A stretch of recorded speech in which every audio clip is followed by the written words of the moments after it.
Hi YouTube, Adeel आपकी खिदमत में। दोस्तों, पाकिस्तान के हालात जो हैं वो बद से बदतर होते चले जा रहे हैं और इसमें कोई भी इसको संवारने में अपना हिस्सा डालना नहीं चाह रहा।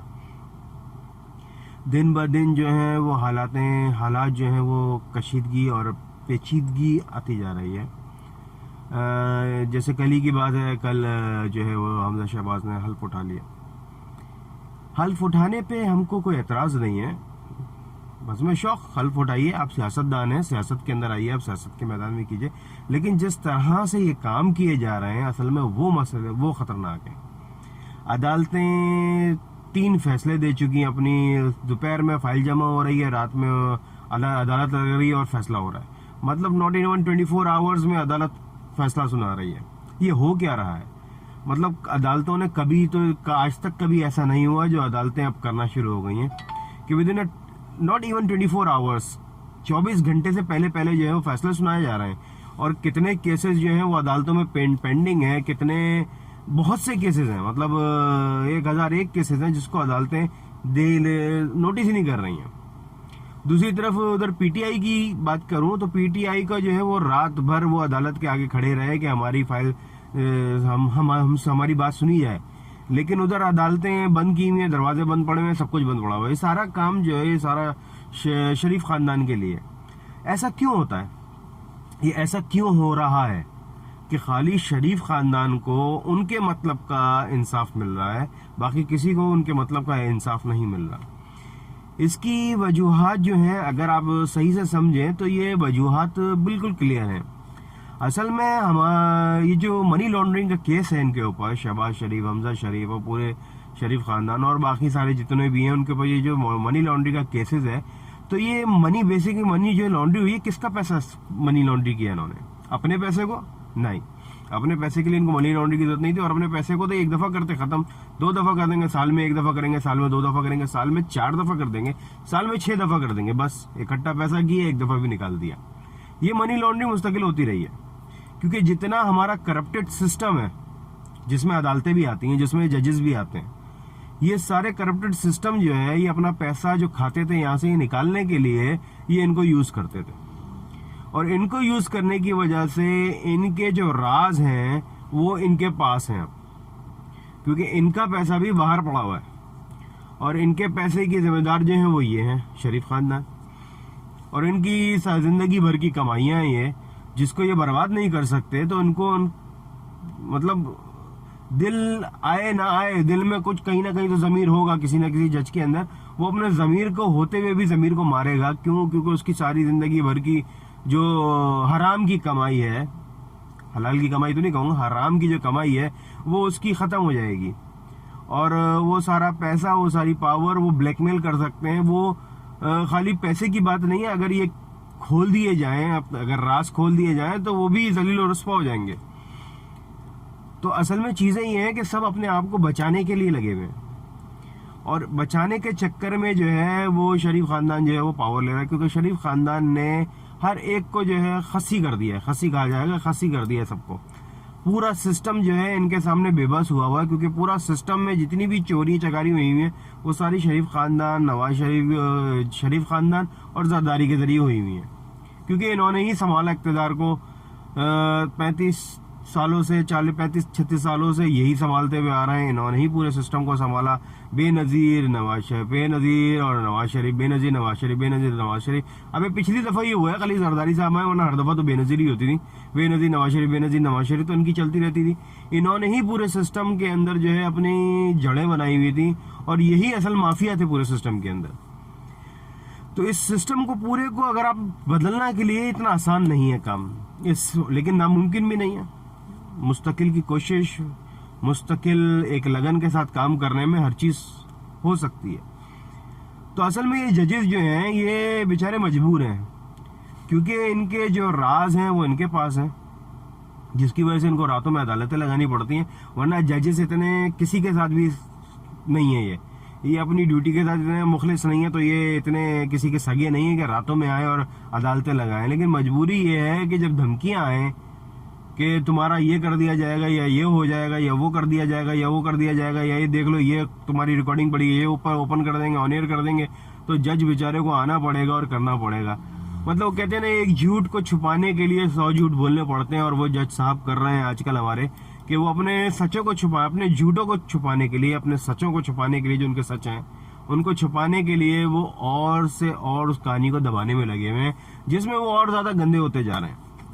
तो सबसे पहले तो मैं ये बोलूंगा तमाम जजेस को कि इनको इस्तीफे दे देने चाहिए। ये अहलियत नहीं रखते कि पाकिस्तान के एक मुअज़्ज़ज़ इदारे पे, जिसका नाम है अदलिया, जो अदल पे मबनी है और इंसाफ देती है वो पूरी पाकिस्तानियों को, उसके अंदर ये नाअहल है कि ये उस अहलियत पे बैठे। इनको हर सूरत में उसको इस्तीफा दे देना चाहिए और इस झूठ को आगे नहीं बढ़ाना चाहिए, क्योंकि वो जो अब काम कर चुके हैं, और अपने ऊपर केसेस बनाने चाहिए और इस कानून को पास करना चाहिए कि आज के बाद जज भी होगा तो कटहरे में खड़ा होगा, और जज ने अगर कोई गलती की, जज अगर किसी करप्शन में शामिल हुआ तो उसको सीधी फांसी लगेगी। उसके लिए फिर कोई अपील नहीं है कि वो सुप्रीम कोर्ट में जाए, हाई कोर्ट में जाए। ये जो अपीलें हैं ना, इन्होंने बिगाड़ रखा है। जो शरीफ आदमी या जो बेगुना होता है ना, वो अपीलों पे नहीं जाता, उसको एक दफा इंसाफ नहीं मिलता, उसके बाद दूसरी दफा वो इंसाफ मांगने की बात भी नहीं करता, क्योंकि उसको पता है इंसाफ मिलना ही नहीं है। और पाकिस्तान में इंसाफ मिलता ही नहीं है यार। हर जगह पे अदालतों के अंदर जो है वो इंसाफ नाम की कोई चीज नहीं होती, क्योंकि पहले जो है अदालतें चलती थी कि भाई कानून अंधा होता है, कानून जो है वो सबूतों की बुनियाद पर फैसला करता है। वो बहुत पुरानी बात हो गई, करता था कभी सबूतों की बुनियाद पर।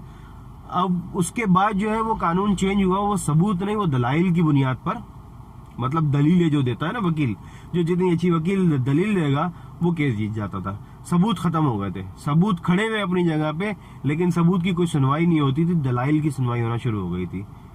दलाइल की सुनवाई होते होते अब वो ना सबूत रहे ना दलाइल रहे, ये दोनों अब चैप्टर से आउट हो गए। अब ये सिर्फ एक किताबों की हद तक रह गए कि भाई सबूत, कानून सबूत पे चलता है या दलाइल पे चलता है। अब ना कानून सबूत पे चलता है ना दलाइल पे चलता है, अब कानून चलता है ताकतवर पे।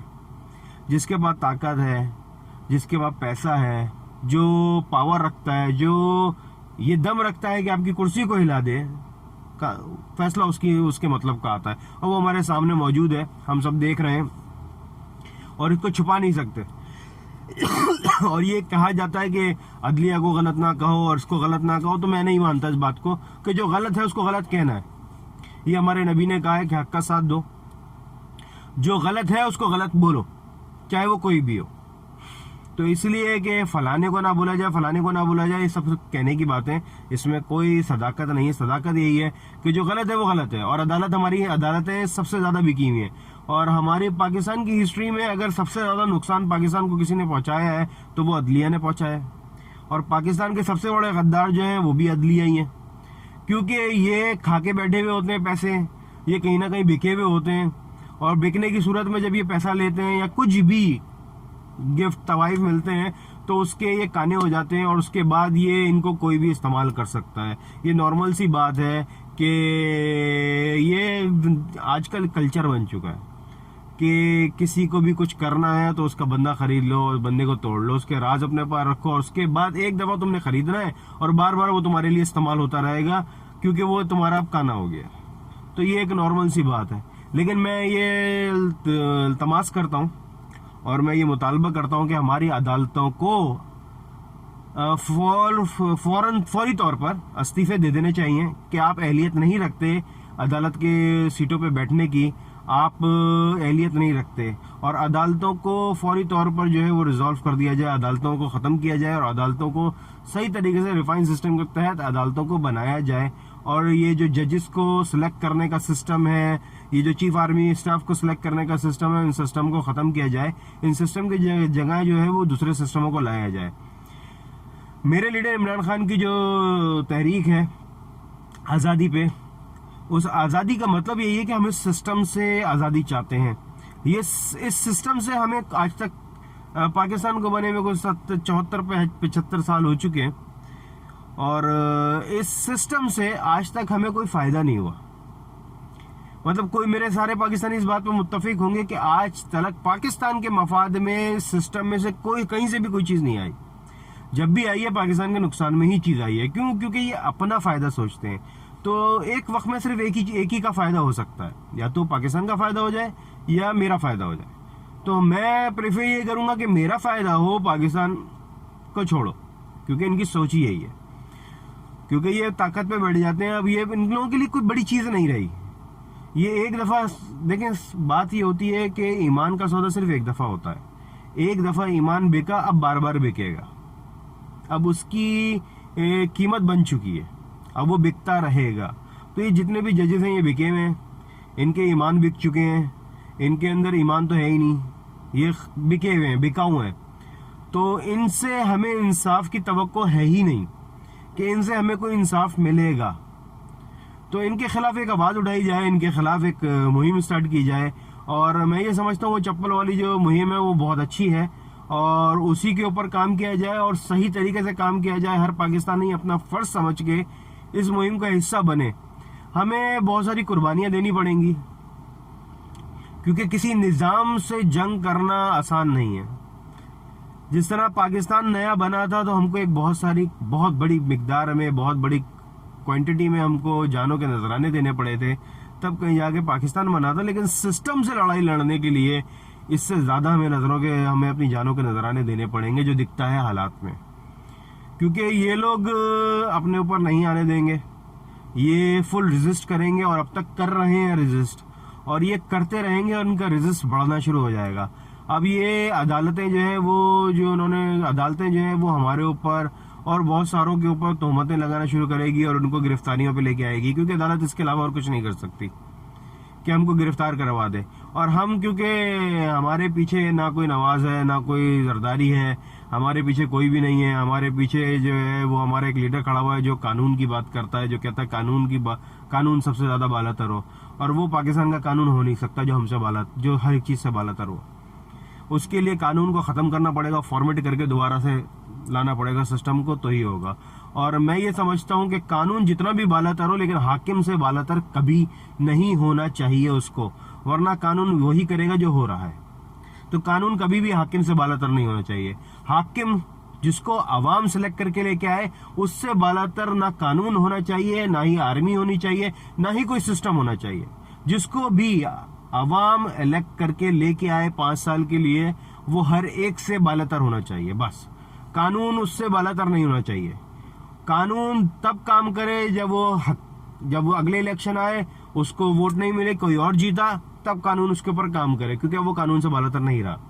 लेकिन हाकिम हमेशा कानून से बालातर हो, ना चीफ ऑफ आर्मी स्टाफ, ना ही आर्मी, ये सब कानून के अंडर होनी चाहिए। हमारा पिछला सिस्टम यही था, कोई आर्मी कानून से हाकिम से ऊपर नहीं थी, कानून हाकिम से ऊपर नहीं था।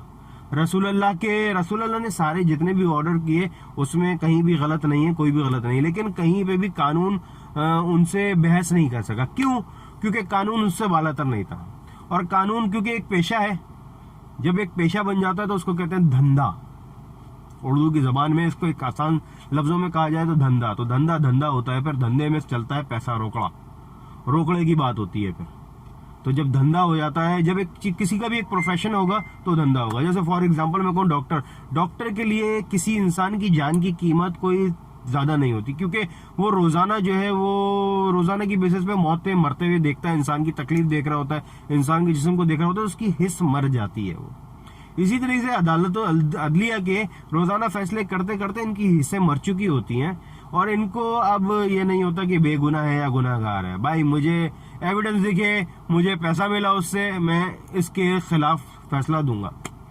तो हमें अपनी मुहिमों के अंदर अदालतों को घसीटना पड़ेगा, और अदालतों का लाजमी है कि अदालतों को रिफाइन किया जाए, अदालतों को जो है वो उनके कैफर किरदार तक पहुंचाया जाए, और इंशाल्लाह हम पहुंचाएंगे। और अब हमें पहले दिन से आज तक मैंने अपनी जिंदगी में, मेरी 40 साल से ऊपर की जिंदगी हो गई, 40 साल से ऊपर मैंने कभी अदालतों को नहीं देखा कि अदालतों ने कोई ऐसा फैसला किया हो जो पाकिस्तान के हक में, एक आम इंसान के हक में, एक बेगुनाह के हक में किया हो। जितने आज तक अदालतों ने फैसले किए हैं वो तमाम के तमाम अजीब व गरीब है, और उसकी मिसालें जो हैं वो मिलती नहीं है। और अदालत का हर फैसला जो है वो ऐसा होता है, अब जितने फैसले हुए हैं इनकी मिसालें पूरी दुनिया में नहीं मिलती।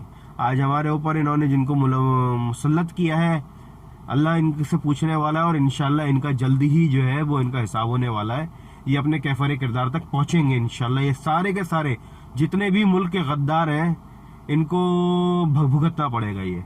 क्योंकि आप ये देखो, जितने भी जजेस फारिग होते हैं, या जितने भी हमारे ब्रिगेडियर फारिग होते हैं, या जितने भी हमारे चीफ ऑफ आर्मी स्टाफ फारिग होते हैं, वो फारिग होते ही जो है वो लंदन चले जाएंगे या कहीं और चले जाएंगे या कहीं और चले जाएंगे। ये जॉबों से फारिग होने के बाद ये सिस्टम मेरे समझ में नहीं आता। एक अरसे तक आप ईमानदारी का टोकरा सर पे रखकर ईमानदारी करते रहे और पाकिस्तान की जिम्मेदारी उठाते रहे आप, और जैसे ही आप रिटायर हुए आपने वो टोकरा उतारा अपने ऊपर से और आप निकल गए बाहर और बाहर जाके अपनी जिंदगी गुजार रहे हैं। ये कौन सा सिस्टम है? आपके पास मुल्क के रास मौजूद है, आप इतने ईमानदार हैं। जब आप बोलते हैं कि आप ड्यूटी पे होते हैं तो आप कहते हैं हम ईमानदार हैं बहुत ज्यादा। तो जब आप ईमानदार हैं तो उसके बाद आप पाकिस्तान में क्यों नहीं रहते? आप पहले से चले जाया करें ना। जब आपको जॉब मिली है किसी भी आर्मी के अंदर या अदलिया के अंदर या कहीं पे भी आपको जॉब मिली है, आप जॉब छोड़िए और आप बाहर चले जाइए कि भाई पाकिस्तान का सिस्टम अच्छा नहीं, हम बाहर जाके रहना चाहते हैं। आप शुरू से बाहर रहते हो तो हमें कोई एतराज ना हो। आप रिटायरमेंट के बाद ही क्यों जाते हैं? जब आपकी रिटायरमेंट हो जाती है, जितने जजेस हैं, जितने हमारे ब्रिगेडियर हैं, जितने हमारे जर्नल हैं, जितने हमारे कर्नल हैं, जितने हमारे कैप्टन हैं, ये जितने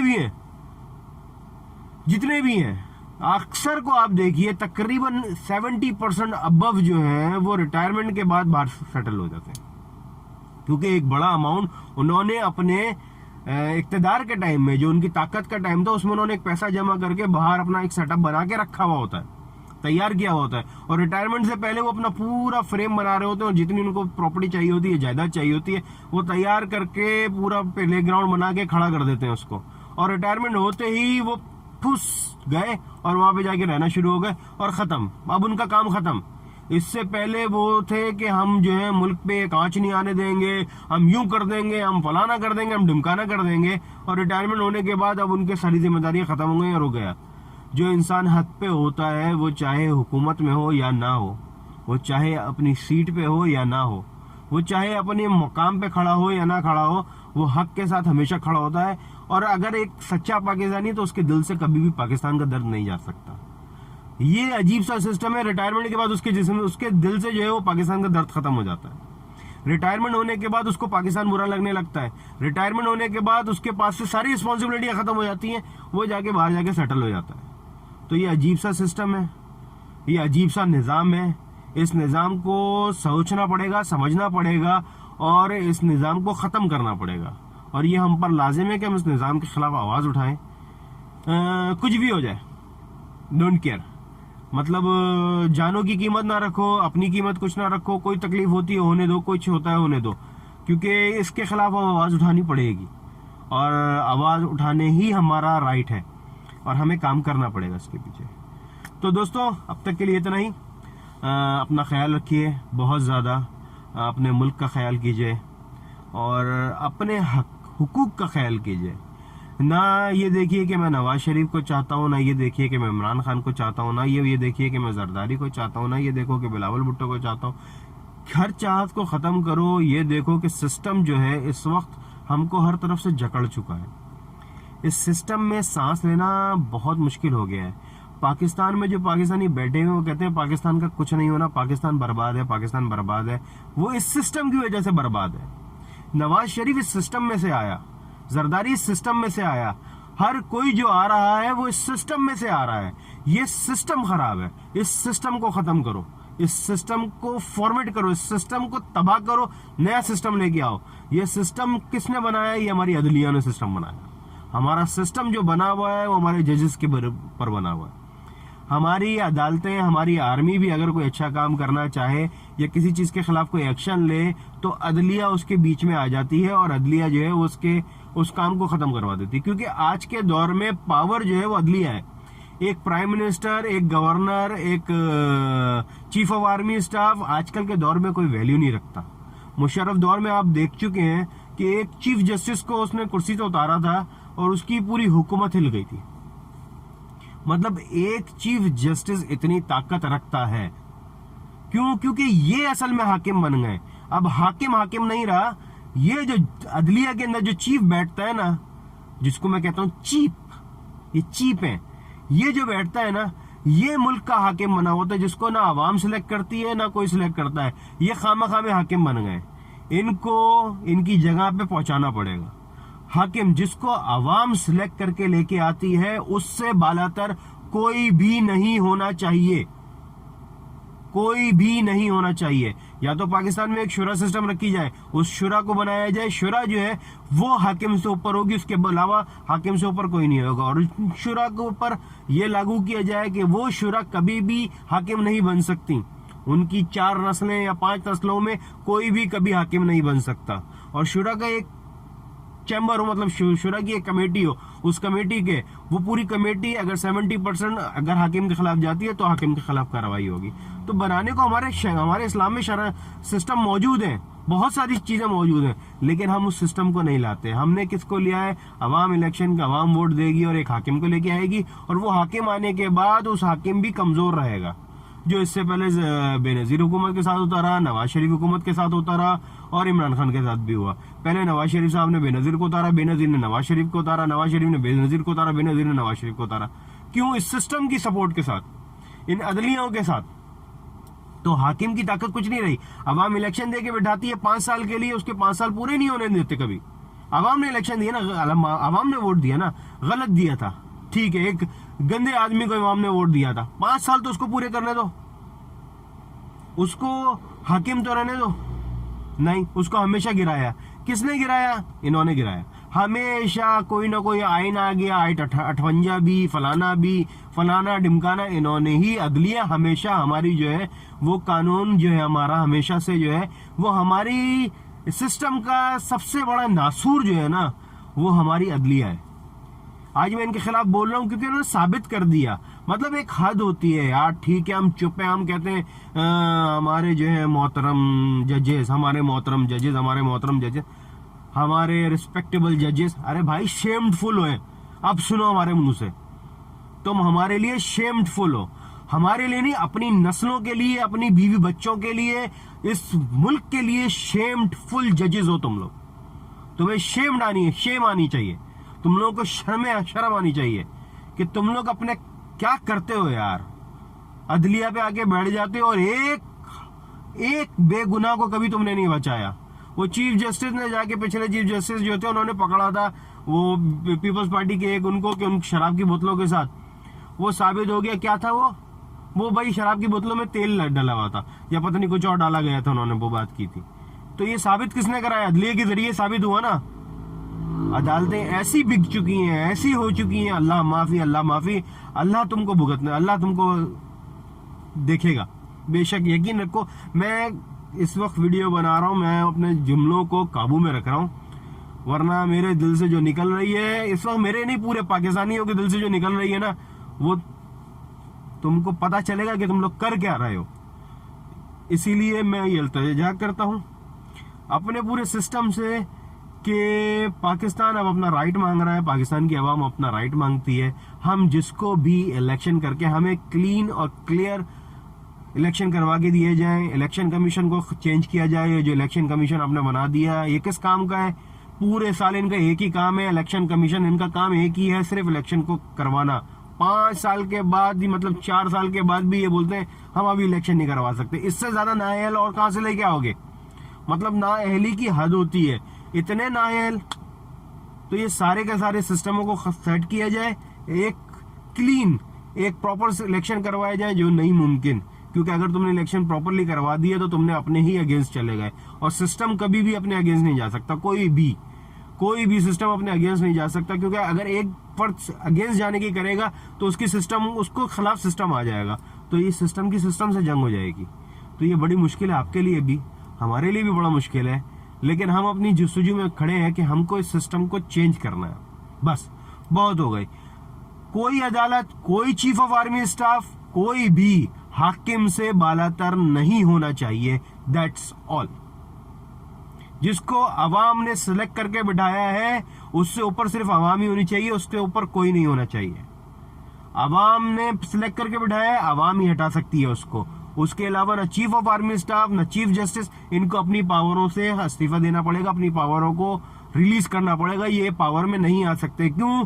क्योंकि ये सिस्टम का हिस्सा बन जाते हैं। जब कोई भी इंसान इक्तदार में आता है तो वो सिस्टम का हिस्सा बन जाता है। मैं ये नहीं कहता कि हमारी आर्मी गलत है, नहीं, हमारी आर्मी हमारे सर का ताज है, लेकिन हमारे आर्मी का कोई सरबराह जब सरबराह बनता है तो वो सिस्टम का हिस्सा बन जाता है और उसको सिस्टम के हिसाब से चलना पड़ता है। वो मजबूरी में आ जाता है, वो अपनी बहुत सी चीजों को खामोश हो जाता है, वो अपनी बहुत सी चीजों को मारता है, वो मजबूर हो जाता है, वो देख रहा होता है कि गंद है लेकिन वो कुछ नहीं कर सकता क्योंकि वो सिस्टम का हिस्सा बन चुका है।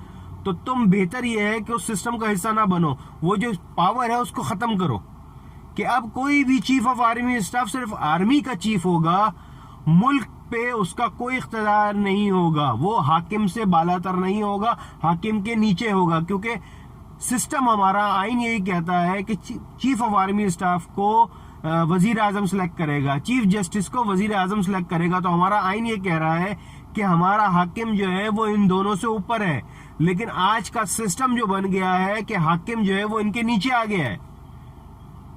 तो हमको अपने सिस्टम को सही करना पड़ेगा, ये बहुत ज्यादा जरूरी है। वीडियो बहुत लंबी हो गई है क्योंकि ये दिल से निकल रही है, इसको मैं भी और भी बोल सकता हूं, लेकिन अब तक के लिए सिर्फ इतना ही कहूंगा। और खुदा के लिए, खुदा के लिए, खुदा के लिए अकल के नाखून लो, कहां लेके जा रहे हो मुल्क को? अपने मुल्क में खुद ही तबाही ला रहे हो और ये तबाही बहुत खतरनाक आनी है। अगर हम नहीं बचेंगे तो तुम भी नहीं बचोगे, ये पहले बता रहा हूं। अगर हम नहीं बचेंगे तो तुम भी नहीं बचोगे, कोई नहीं बच पाएगा इससे। अपने मुल्क को तबाही की तरफ मत लेके जाओ कि पाकिस्तान जिसको खूबसूरत या जिसकी तारीफें करते थे, अल्लाह माफ करे, अल्लाह माफ करे, अल्लाह मेरे मुल्क को सलामत रखे, अल्लाह मेरे मुल्क के वकार को सलामत रखे, लेकिन तुम लोगों ने उसको दांव पे लगा दिया। पाकिस्तान जिंदाबाद, पाकिस्तान पाइंदाबाद।